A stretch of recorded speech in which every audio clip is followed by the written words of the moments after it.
Kami akan buka ibadah kami pada pagi hari ini dengan ucapan syukur. Hanya di dalam nama Bapa, Putra, dan Roh Kudus, yaitu di dalam nama Tuhan Yesus Kristus, kami sudah berdoa dan mengucap syukur. Haleluya.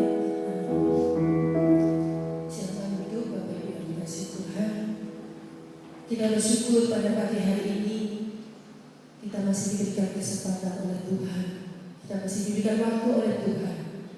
Kita boleh berbebas beribadah saat pagi hari ini, walaupun hanya dengan waktu yang terbatas karena situasi kondisi yang ada. Tapi kita mau belajar mengasihi Tuhan.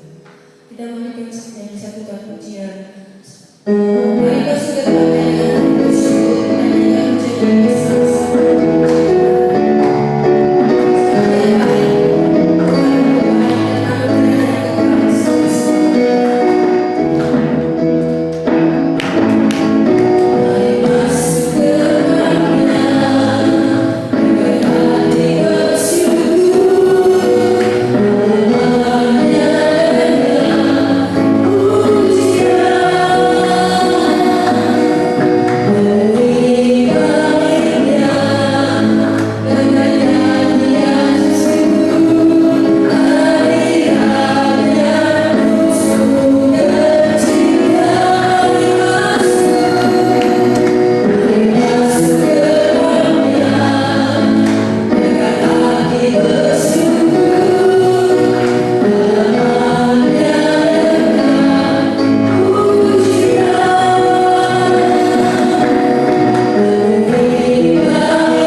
Ya, pagi hari ini firman Tuhan saya ingin menyampaikan berjudul perhatian Allah kepada umatnya.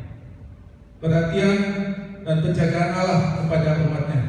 Kita akan membaca di dalam Mazmur pasal yang 121. Mazmur pasal yang 121 ayat yang pertama sampai yang ke-8. Tuhan penjaga Israel. Nyanyian ziarah, aku melayangkan mataku ke gunung-gunung, dan dari manakah akan datang pertolonganku? Pertolonganku ialah dari Tuhan yang menjadikan langit dan bumi. Ia takkan membiarkan kakimu goyah, penjagamu tidak akan terlelap. Sesungguhnya tidak terlelap dan tidak tertidur penjaga Israel. Tuhanlah penjagamu, Tuhanlah naunganmu di sebelah tangan kananmu. Matahari tidak menyakiti engkau pada waktu siang atau bulan pada waktu malam. Tuhan akan menjaga engkau terhadap segala kecelakaan. Ia akan menjaga nyawamu. Tuhan akan menjaga keluar masukmu dari sekarang sampai selama-lamanya. Ya, kita percaya bahwa saat ini kita dijaga oleh Tuhan. Oleh sebab itu pagi hari ini seberapa kita yang hadir, kita percaya bahwa di dalam roh kita tetap kuat di dalam Tuhan. Karena firman Tuhan berkata di dalam 2 Timotius, roh yang ada kita bukan roh ketakutan atau kecemasan atau kekhawatiran, tapi kita mempunyai roh yang mempunyai kekuatan, sehingga kita dalam menghadapi situasi saat ini kita tidak takut, karena kita yakin Tuhan akan menjaga kita. Firman Tuhan katakan tadi bahwa kita disertai Tuhan karena Tuhan adalah penjaga kita. Di sini kalau kita melihat di dalam Mazmur 121 bagaimana kisah yaitu bangsa Israel yang dalam melewati sebelum memasuki bait suci di Yerusalem, ini adalah suatu Tuhan perintahkan kepada mereka, khususnya kaum laki-laki, untuk melakukan ziarah ke bait suci ya Bapak Ibu. Pada waktu itu belum seperti sekarang, bagaimana ketika melalui untuk mencapai bait suci itu mereka harus melewati gunung-gunung, bukit-bukit yang sangat terjal, atau mengalami kesukaran ya. Mereka bisa diancam adanya binatang buas yang akan mengintai mereka, atau mungkin ada perampok yang akan berusaha merampok mereka, tapi mereka tetap yakin dan percaya mereka bisa sampai menuju Yerusalem. Dan oleh sebab itu kita melihat di ayat yang pertama ini ada nyanyian ziarah. Jadi di sini kita melihat mereka melayangkan matanya ke gunung-gunung. Ini mempunyai arti rohani bahwa gunung-gunung itu melambangkan sebagai suatu masalah atau beban yang harus dihadapi, yang harus dilewati. Demikianlah hidup kita saat ini. Kita ibarat seperti orang berziarah. Kita akan melewati masalah, pencobaan, dan berbagai tantangan yang harus kita hadapi untuk mencapai Yerusalem baru. Tentunya tidak mudah ya Bapak Ibu. Apabila situasi saat ini, bagaimana kita harus berjuang. Oleh sebab itu ayat yang kedua dikatakan, pertolonganku ialah dari Tuhan. Sekali lagi, pertolonganku ialah dari Tuhan yang menjadikan langit dan bumi. Oleh sebab itu ketika kita memandang masalah kita ke depan, mungkin mengkhawatirkan, mencemaskan, tapi ingat pertolongan kita asalnya dari Tuhan. Tuhan tidak akan membiarkan kita ya Bapak Ibu. Kalau saat ini Bapak Ibu memberanikan diri untuk datang ke rumah ibadah, tentunya hanya Tuhan saja yang menilai. Hanya Tuhan yang akan memperhitungkan semuanya ya. Mungkin saat ini banyak anak-anak Tuhan, khususnya di daerah zona merah, mereka tidak bisa beribadah dengan bebas, hanya live streaming saja. Tetapi dengan ibadah online tentunya banyak gangguan ya Bapak Ibu. Kita melihat mereka yang ibadah online tidak fokus ya. Mereka mungkin lihat di HP, tapi ya tidak, hatinya tidak fokus untuk mencari wajah Tuhan. Hanya beberapa saja yang bisa memfokuskan diri dalam ibadah di rumah saja. Mereka mungkin saat itu di rumah saja, iblis berusaha akan menyerang. Itu senjata empuk iblis ketika kita berada di rumah, hatinya kita tidak melekat pada Tuhan. Iblis mulai menyerang anak-anak Tuhan dengan kekhawatiran, dengan ketakutan, kecemasan. Mungkin virus corona ini tidak sebentar saja akan dialami umat manusia di bumi ini.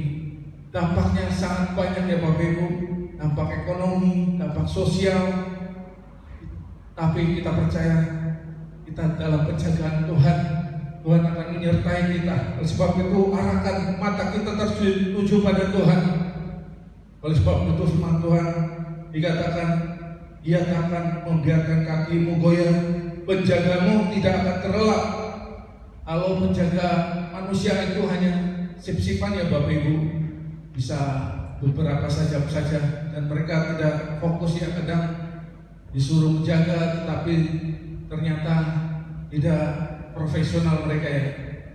Beberapa waktu yang lalu bagaimana pendiri Facebook Mark Zuckerberg kalau nggak salah namanya, dia menghabiskan 300 miliar hanya untuk biaya security, untuk menjaga keamanannya.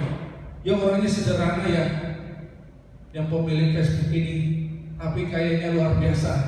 Tetapi menghabiskan biaya untuk menjaga dia itu 300 miliar tahun 2019 kemarin. Dan tentunya ini manusia sangat terbatas ya Bapak Ibu, pasti banyak kekurangan. Tetapi kita orang percaya, kita percaya bahwa Tuhan akan menjaga kita. Tuhan adalah bodyguard kita. Dia tidak hitung-hitungan. Coba Bapak Ibu, kalau Tuhan itu hitung-hitungan pada kita umat manusia, tentunya sangat mahal yang harus kita bayarkan kepadanya. Oleh sebab itu kita imani firman Tuhan ini bahwa Tuhan akan menjaga kita. Firman Tuhan dikatakan, Tuhanlah penjagamu, Tuhanlah naunganmu di sebelah tangan kananmu. Matahari tidak menyakiti engkau pada waktu siang atau bulan pada waktu malam. Dan Tuhan akan menjaga engkau terhadap segala kecelakaan. Ia akan menjaga nyawamu. Jadi Tuhan akan menjaga nyawa kita. Mungkin saat ini virus banyak yang ada di sekeliling kita, lingkungan kita. Tapi kita percaya Tuhan akan menyelamatkan nyawa kita. Kalau belum waktunya, kita tidak akan sampai nyawa kita terhilang. Oleh sebab itu, meskipun kita percaya Tuhan menjaga kita, kita juga harus waspada ya.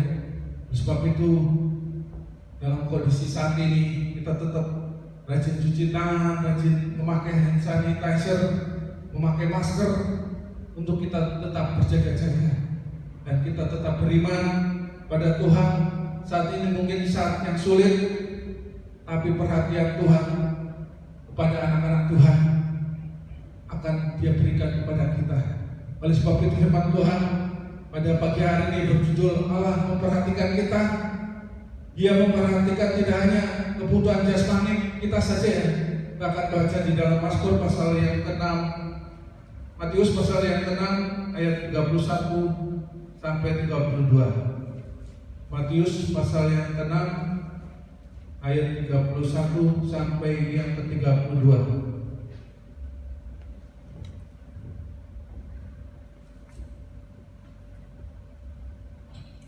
Sebab itu janganlah kamu khawatir dan berkata, apakah yang akan kami makan?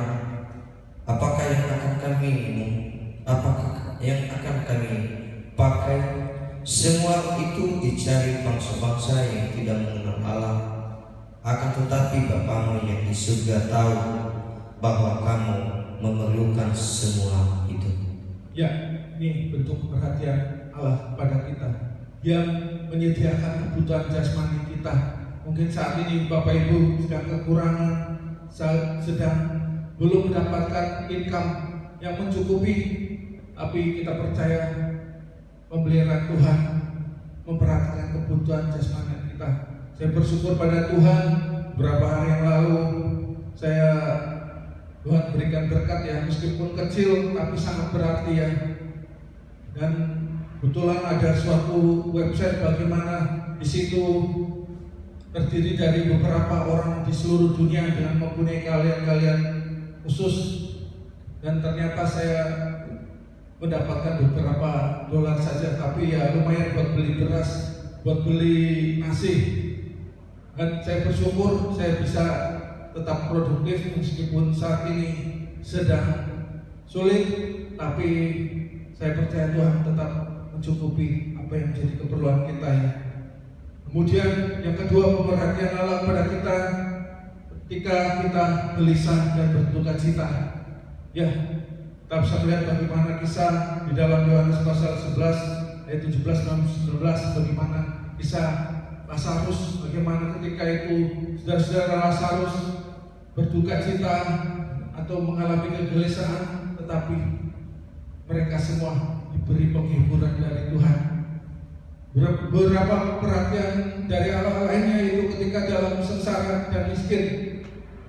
Ya, kita akan baca di dalam Mazmur pasal yang ke-40 ayat yang ke-18. Mazmur pasal yang ke-40 ayat 18.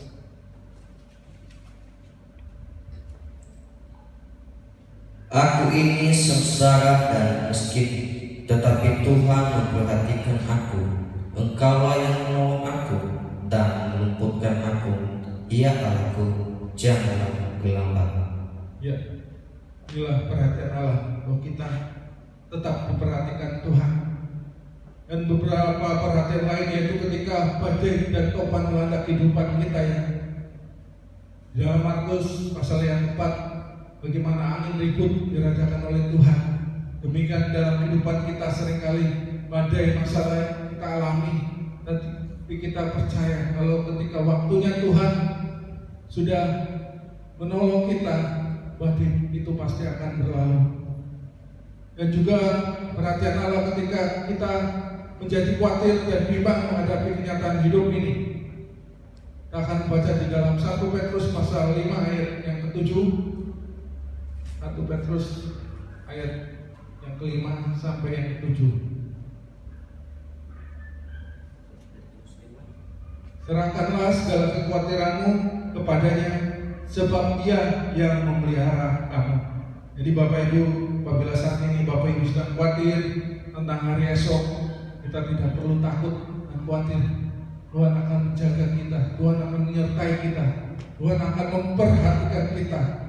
Dia tidak akan membiarkan kita sendiri. Oleh sebab itu, pagi hari ini kita bersyukur pada Tuhan.